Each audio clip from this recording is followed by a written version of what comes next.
Brought to you by V-Guard, co-powered by Sensodyne and Vimal. बोलो जुबां केसरी। नमस्कार, आप देख रहे हैं TV9 राजस्थान। मैं हूं अमरीश श्रीवास्तव। देखिए, राजस्थान में पहले ही 2 चरण में लोकसभा के जो चुनाव थे वो हो गए थे। अब इंतज़ार 4 जून का है।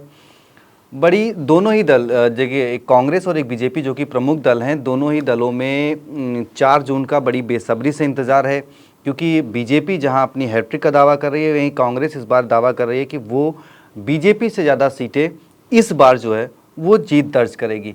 लेकिन इन सबके बीच जो मंत्री हैं, जो प्रदेश सरकार में मंत्री हैं, किरोड़ी लाल मीणा, वो लगातार इस्तीफा देने का दावा कर रहे हैं।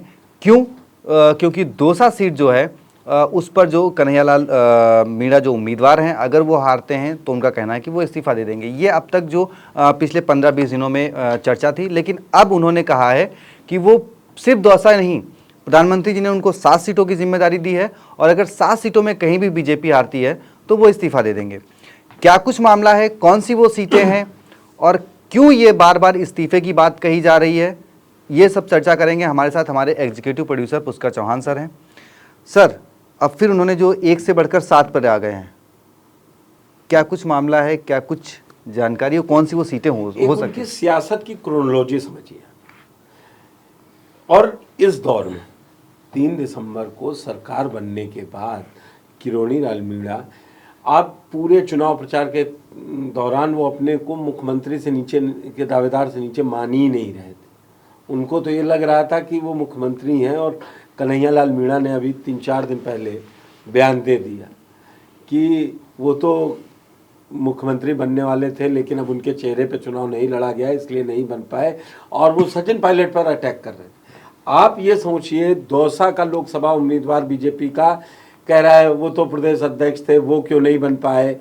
अरे भाई, उनके घर में क्या हो रहा है इसकी जिम्मेदारी वहाँ वाले संभालेंगे ना, उसकी जिम्मेदारी ना कन्हैयालाल मीणा संभालेंगे ना किरोड़ी लाल मीणा संभालेंगे। लेकिन आप क्रोनोलॉजी समझिए इस पूरे लोकसभा वो एक होता है कि उसमें बना रहना, चर्चा, सुर्खियों में चर्चा, वो क्या है आप देखेंगे। पहला फेज 19 को पड़ा, उसी के बाद उन्होंने तुरंत ही ARCP वाली चिट्ठी ला दी। जी सर, लाए कि नहीं लाए? हाँ। 26 को चुनाव पड़ना था और चिट्ठी आ गई। कुछ बनता बिगड़ता तो सरकार के लोग बोल नहीं पाए, अधिकारियों ने केवल जवाब दिए। लेकिन अब वो क्या करें, उस चर्चा पे उनको वो नहीं मिला। इस बात को मैं ये समझा रहा हूँ, चर्चा दूर तक नहीं गई।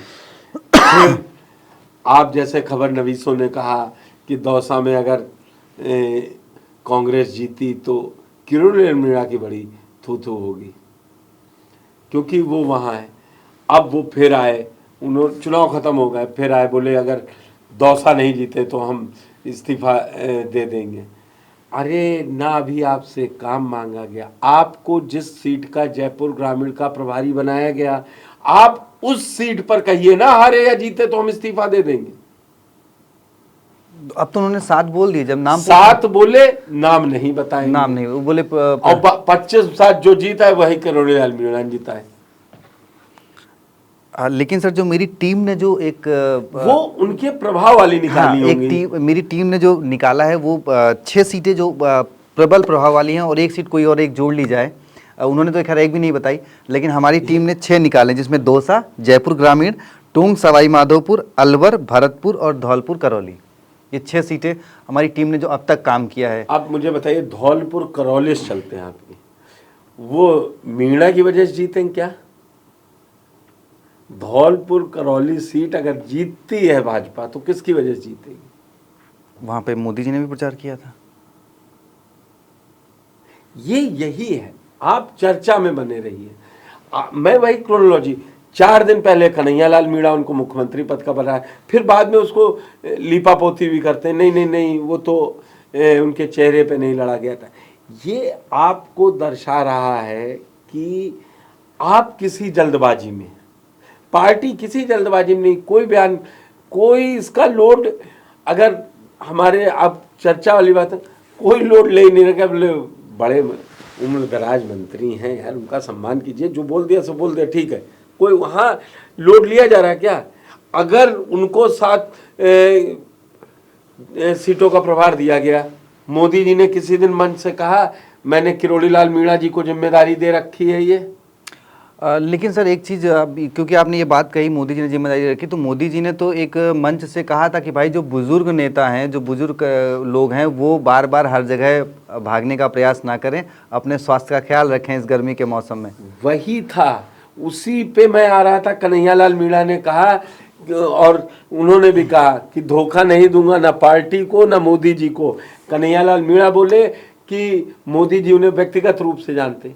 अरे आप पार्टी में हैं और ये तो बीजेपी का कल्चर है, इसमें ऊपर से नीचे तक जानने की क्या जरूरत है? कार्यकर्ता संगठन से उठ के ही पार्टी पूरी बनी है, आप कैसी बात कर रहे हैं? तो दरअसल भजनलाल शर्मा अपना काम कर रहे हैं, वो अपना सीट देख रहे हैं। वो तो प्रदेश से बाहर भी प्रचार कर रहे हैं। दिया कुमारी प्रचार कर रही हैं, किरोड़ी लाल मीणा तो नहीं है ना। प्रेमचंद बैरवा भी अपना जहाँ जहाँ प्रचार है जिन सीटों पे। इन अब क्या करें? नेता को उत्तर प्रदेश में के और देश के बड़े नेताओं में शुमार मुलायम सिंह यादव कहते थे, नेता के लिए चर्चा पर्चा और खर्चा होता रहना चाहिए। वो नेता नहीं बढ़ सकता, बड़ा नहीं हो सकता जिसकी चर्चा बंद हो जाए, जो चुनाव न लड़े और जो आए तो अपने मिलने वालों के ऊपर खर्चा न करे। नेता के 3 काम, चर्चा पर्चा और खर्चा। तो किरोड़ी लाल मीणा जी उसी साइंस को मानते हैं कि चर्चा में भी बने रहो, चुनाव लड़ते ही हैं, खर्चा कर रहे हैं। तो अब समर्थक देखिए, मैंने आपको हमेशा चर्चा के दौरान समझाया, जो सियासत सामने दिख रही होती है लेकिन पीछे बहुत कुछ है। आपकी मान लेते हैं अगर रिजल्ट थोड़े ऊपर नीचे होते हैं तो सबसे पहला सवाल किस पे उठेगा? भजनलाल शर्मा। फिर कौन दलित समुदाय से आता है? प्रेमचंद बैरवा। किरोड़ी लाल मीणा समाज से आते हैं। इसलिए ऐसी कोई बात ना हो जाए कि जिससे उनको कहीं बैकफुट करना पड़े या वो पीछे रह जाएं। बोले हम तो बता ही रहे थे सरकार ईआरसीपी काम नहीं कर रही, इस पे ये अपनी पोजीशनिंग है। अम्बेश जी आप बात इसको समझिए, 4 जून को नतीजों से पहले हर बड़ा नेता अपनी पोजीशन टाइट कर रहा है, उसके समर्थक उसके पक्ष में बोल रहे हैं। इस समय बताने की क्या जरूरत है कि मोदी जी के खास हैं? और बताना है आपको 7 सीटें हमें मोदी जी ने दी है तो बता देते लाइन से। बोलता नेता कि जयपुर ग्रामीण है, टोंक है, दौसा है, सवाई माधोपुर है, भरतपुर, वो भरतपुर है, अलवर भी बोल देते कि भूपेंद्र यादव भी वही जिता भेज रहे हैं। दरअसल किरोड़ी लाल मीणा अपने आप को चर्चा में रखना, मंत्रालय भी बहुत मुफीद उनके मन का नहीं मिला। जी सर, वो हमारी टीम ने एक पैकेज बनाया है उस पर। वो किरोड़ी लाल मीणा के लिए संकट ये है कि और वो पहुंच वहां पर रहे जहां पर मार्गदर्शक मंडल जाने के लिए दरवाजे खुलते हैं उस उम्र के आसपास जी। और भजनलाल शर्मा आप देखिए कोई रिएक्शन नहीं देंगे, कुछ नहीं, हारेगी जीतेंगे, भजनलाल शर्मा वहीं रहे। मैं आज आपको बता दूं, लेकिन आसपास कोटरे के नेता वसुंधरा राजे से लेके और सब सीपी जोशी लेके किरोड़ी लाल मीणा लेके सब गुट अलग अलग, अगर और मैं ये भी कहता हूँ यही बीजेपी के नेता अगर 25-25 आ जाती हैं, कहेंगे एकजुट हम भजनलाल जी के नेतृत्व में 4 महीने से 5 महीने सरकार चला रहे थे, उसका नतीजा है। नेता को हर चीज की छूट है और किरोड़ी लाल मीणा उसी में है। आप उसको बिटवीन द लाइंस बहुत मत पढ़िए कि वो 7 सीटें क्यों हैं कैसे हैं, या तो वो 7 बताई होती, अब वो दौसा जीत लेंगे, जयपुर ग्रामीण जीत लेंगे। सर वही सवाल यही है कि देखिए मेरी जो पूरी टीम सवाई माधोपुर टोंक टॉप सीटों में है जो कांग्रेस जहाँ पे बढ़िया टक्कर दे रही है। अलवर का भी सर वही है, क्योंकि वहां भी कांग्रेस ने ललित यादव को दिया। भरतपुर का भी वही है, संजना जाटव टक्कर देती हुई दिखाई दे रही है। अच्छा, इनको वो कोई सीट नहीं मिली जो सचिन पायलट से इतर होती। हनुमान बेनीवाल की सीट पे नहीं, नागौर पे गए, ज्योति मृधक जिता लेंगे। बिल्कुल सर।